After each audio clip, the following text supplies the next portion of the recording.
What's up, guys? Eli here. Just thought I'd do a quick blast here, show you guys what I've been watching over the last couple months. These kinds of videos, they're not terribly popular, so I don't really want to put a whole lot of effort into it as far as editing and stuff like that. So, anyway, obviously, I watched Terrifier 2. I was a big fan of the first one, and this one, in my opinion, totally delivered. It amps up everything that the first one was about. And obviously this one had a little bit more storyline. Did it all make sense? Not really. Does it have to? Not really. Shockingly violent. I'll admit I have to be in the right frame of mind to watch movies like this. This thing is so fucking mean spirited. Definitely not for everyone, but I loved it. Art, I've said it before. I'll say it again. Art the Clown is a horror icon in the making. I don't say shit like that lightly. So moving on. I don't know if I've talked about this one yet. Smiled's probably my favorite movie of 2022. I'm still kind of thinking about that. Still kind of watching. Still kind of catching up. I have a couple titles that I need to watch first before I make that that claim. But I had low expectations. But this I don't know if I'd say it blew me away, but I liked it a lot. Highly recommend it. If you haven't seen this, definitely check it out. Watch it with an open mind, as you should watch everything with an open mind. Newest Scream movie, liked it quite a bit. A little bit more brutal and violent and mean spirited than most of the older ones. I guess I don't want to spoil anything in case you haven't seen it. One of the original characters dies, and it kind of broke my heart a little bit. But yeah, pretty fucking good movie. Looking forward to seeing what they do in the future. Black Candles, weird 70s or maybe even early 80s. I can't remember. 82, year I was born. No wonder it's weird. It's an Italian movie. It's not great. That's a lot of Italian movies from that time period aren't, but it's got a pretty cool dream sequence that I really appreciated. But yeah, as you can tell, it's one of those 70s or even 80s kind of satanic orgy type movies. Decent watch. I wouldn't say avoid it, but maybe watch it before you buy it. I don't know. I don't know if I'll ever really watch it again. All right, and a Takashi Miike classic, Audition, one of the more cult Japanese movies, and there's a lot of them for good reason. This one is also quite mean spirited. It's really good though, honestly. The shocking stuff is few and far between as far as the runtime, but just really well acted, really well directed. I love Takashi Miike, and Audition's just a great movie. Asylum, one of these old Amicus movies with Peter Cushing. I can't remember if any other noticeable actors are in this, but this is just great. I enjoyed it. I enjoyed the hell out of it, actually. This came out in, I didn't take any notes for any of these. I'm not really sure. In the 70s at some point. I don't usually watch a ton of, 72. I don't watch a ton of, I'll be honest, a ton of movies from the 70s or earlier. I know that sounds stupid. Uh, yeah, just enjoyed the hell out of it. It's an anthology movie. If you like the Amicus stuff, if you like Hammer horror, really, really fun movie. Far exceeded my expectations. I know, I'm stupid. Child's Play, the original. I've been going through a reevaluating my love for Chucky, and I still love Chucky. I love the character. I love the hell out of it. One of my favorite horror characters. This movie's just great. It's so fun. What else, what else do I need to say? It's the best out of the series, obviously. Here's a Shudder exclusive, Boys from County Hell. This is an Irish movie. Really enjoyed it. I enjoyed the hell out of it, actually.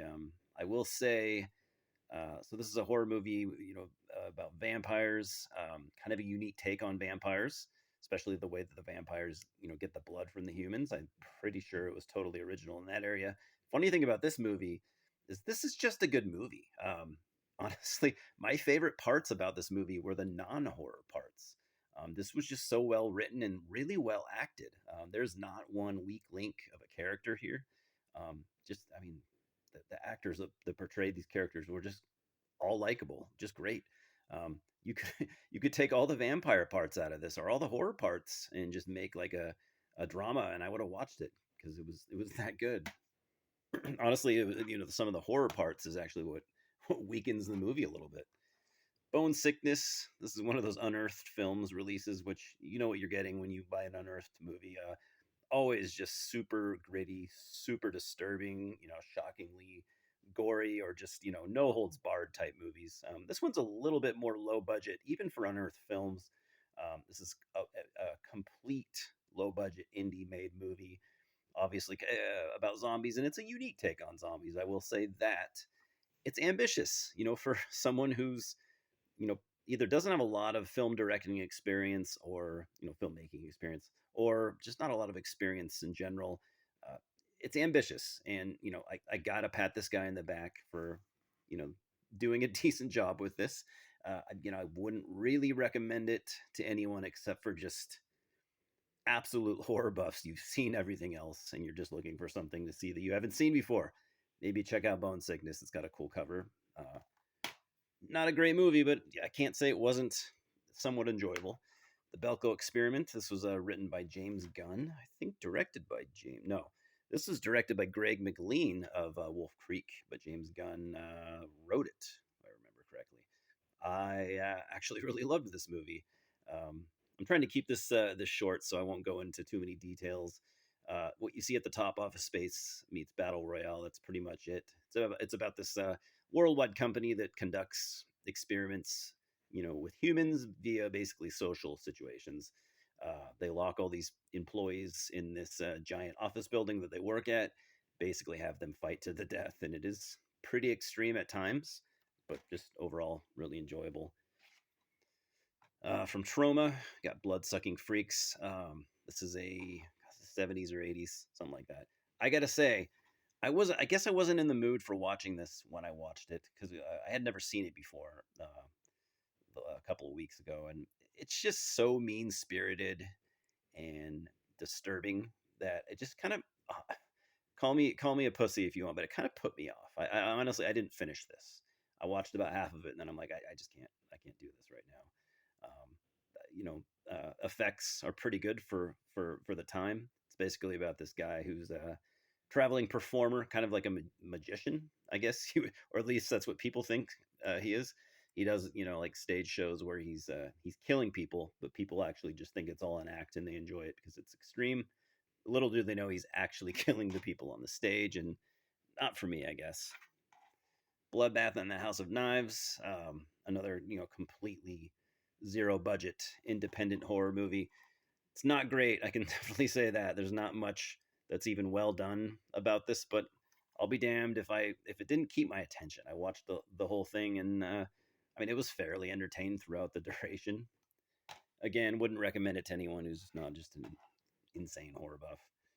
Blood Feast. I actually really liked this. This is a very very low budget classic, early slasher movie. What year is this from? You guys probably will know better than me. God, I thought this was the early 70's at latest. I could be wrong. I don't know a lot about this movie. I know it's a cult classic, and I enjoyed it. Again, like I said earlier, I don't typically watch movies that are before the mid to late 70's. I'm getting better about it, but I enjoyed it, especially this one. Another God, this is from the 60's, The Brain That Wouldn't Die. I really enjoyed it. It's got a janky storyline. It's about some guy. He's a surgeon. He gets in a car wreck with his wife, and she gets decapitated.